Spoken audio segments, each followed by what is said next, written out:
Hi everyone, welcome to my language testing class. Today I'm going to explain communicative language tests, or abbreviated into CLT. Okay, as you can see from the screen, before the CLT era, tests were predominantly discrete. Discrete means separate, not integrated but separate. So at the time, they tested grammar, vocabulary, pronunciation, speaking, listening, writing, and reading separately. Discrete means separate. So these language skills and language elements like vocab and grammar and pronunciation were tested separately. That is in the 1960 and 1970, before the era of communicative language testing. Now, with the advent of the communicative language testing, CLT measures the ability to communicate in real life. So look at the emphasis here, in real life, communication in real life. That's what CLT is concerned with. So it measures the integrated skills rather than separate. It now measures integrated language skills. So for example, the CLT will test listening and speaking, reading and writing, and etc. All of those language skills which are performed in daily communication in real life. That's the basic characteristic of CLT. It measures language mastery as it is used in real life communication. It measures how people are able to carry out communication in their real life communication, real life interaction. Okay. Now, more importantly, they test the specific abilities that test takers use in their real life activities. So, for example, they will test secretaries as they work in their offices, taking telephone, returning call, taking notes from their superiors, talking to their managers, reading the boss schedule, arranging meeting, making minutes for the meeting, etc. Those are secretaries' real life jobs. Also, another example is pilots in their cockpits as they communicate with the air traffic controller, or they communicate with the flight attendants or with the co-pilots. That's the jobs in the specific real world life. And that is what CLT is concerned with. It measures how secretaries function in their office, how pilots carry out conversation or carry out communication in their cockpit as they fly the airplanes. Okay, that's a very important criteria of the CLT. Okay, let's continue.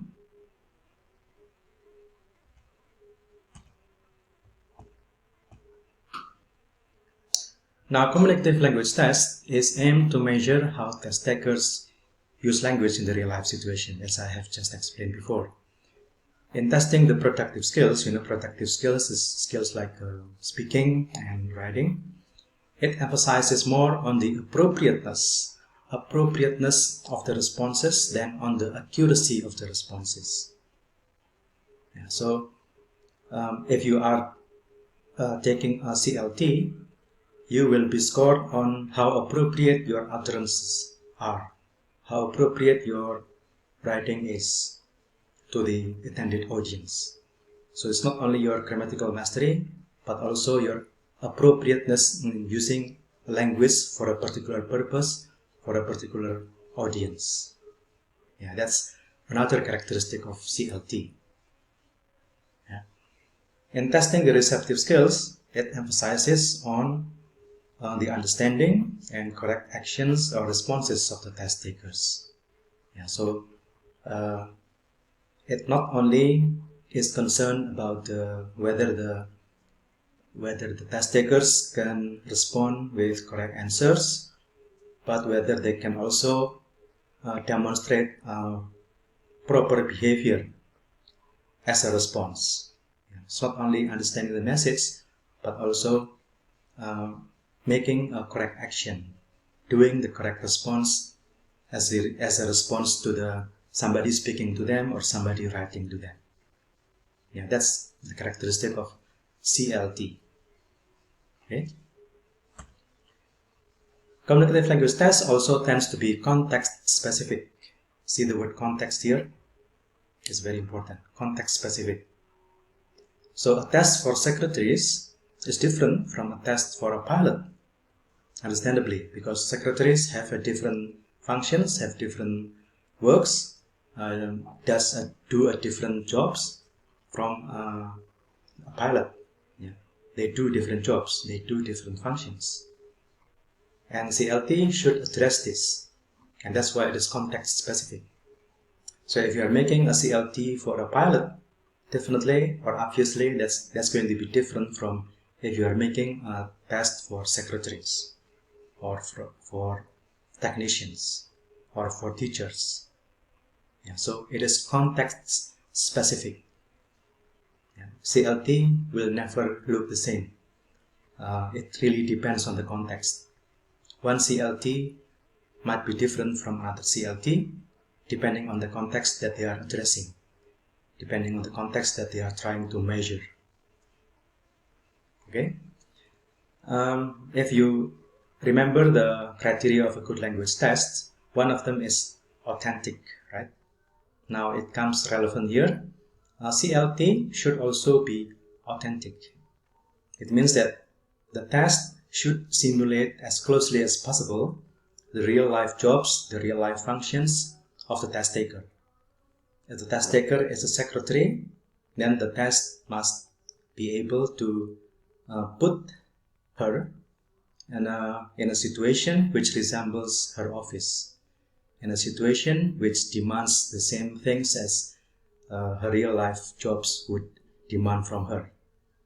Yeah, taking dictation, keeping notes, yeah, filing, and those kinds of things.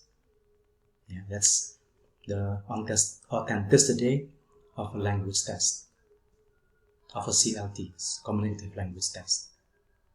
Okay, it must be able to simulate the real-life situations in which the test takers will find themselves working or find themselves functioning. Yeah. In order to prepare students to do a CLT, of course, they need to be taught how to carry out communication in their target situation. Now, this is the part for a teacher. If the teacher knows that a group of secretaries that he or she is teaching is going to be tested in CLT, then he or she has to prepare those secretaries so that they can take the test properly and they can take the test well. Yeah. Okay. Now there's a small task here. Information gap and writing test. What is information gap? It's one types of test which is used in CLT. Now I'm going to explain that later, after this. Okay, next part is information gap versus role play. Information gap and role play are two typical types of tests in CLT. Yeah, two common types of tests in CLT. Remember that. Now, how do they differ from each other? In information gap, one test taker has the information that the other test taker does not know or does not have. Yeah, that's the essence of a gap. If there's an information gap, they have the information, but one does not know the information that the other has. Yeah, that's the essence of gap, information gap. Yeah. So they have to communicate. In the test task, they have to communicate in order to bridge the gap, in order to close the gap, in order to come to the same understanding of whatever information they have. Okay, so for example, here test taker A, for example, has a list of destinations in Bali. Yeah. Has a list of destinations: Ubud, Singaraja, Seminyak, Denpasar, etc., etc. Test taker B has a list of transportation means and fares. Yeah. Now there is a gap here because A does not know what is in B's list, and B also does not know what is in A's list. He does not know where A is going. Yeah. A does not know how to get there, how to get a certain place in Bali, because only B has it. And unless they talk, there is still an information gap between A and B. Now, in the test, in the CLT, they have to talk, they have to speak to each other so that they can bridge the gap. They have to close the gap. You see what I mean? Good. Okay.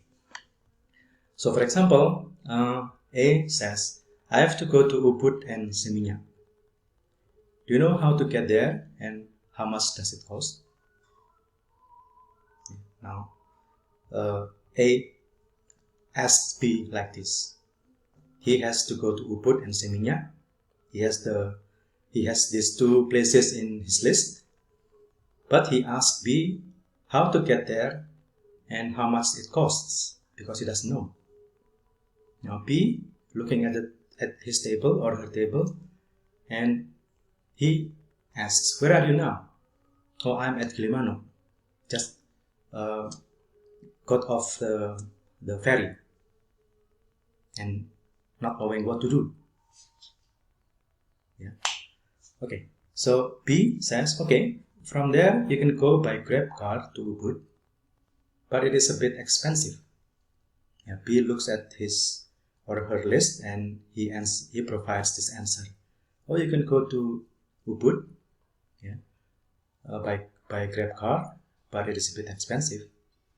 Another way is by bus. The bus goes to Ubud every 11 a.m. in the morning, etc., etc." So they keep talking in order to bridge the gap, in order to close the gap between them. Yeah, that's the essence of information gap. If you can set a task like this, then you can have two test takers talk to each other in order to close the gap between them. So they have to talk in order to exchange the information so that they come to the same understanding. And while they are talking, you can score them. "Oh, this is not very fluent, grammar is good, pronunciation, some words are pronounced wrongly, otherwise it's okay," and those kinds of things. In your scoring sheet, you can score them. Yeah. Okay, that's information gap. Now what about role play? In role play, all the test takers know the same information. They have the same information. There is no gap. There is no information gap here because both know the same information.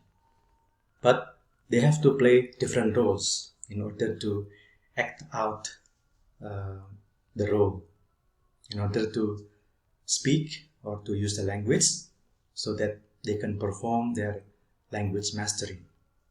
Yeah, because that's the point of a language testing, right? For example, role A, you are a student. You come late. You have to explain to the teacher why you are late. He is angry, so you promise not to come late again. So if you are a student A and you have this role, then you have to read, and then you have to prepare yourself for a while, and then you have to talk, playing this role. You will come to the other test taker, and you have to act. You have to pretend that you are now a student who comes late to a class. And role B, that's another test taker. Role B is a teacher. A comes late, and you are angry and warn her or him not to come late again. So this is role play. everybody knows, the test takers know the information.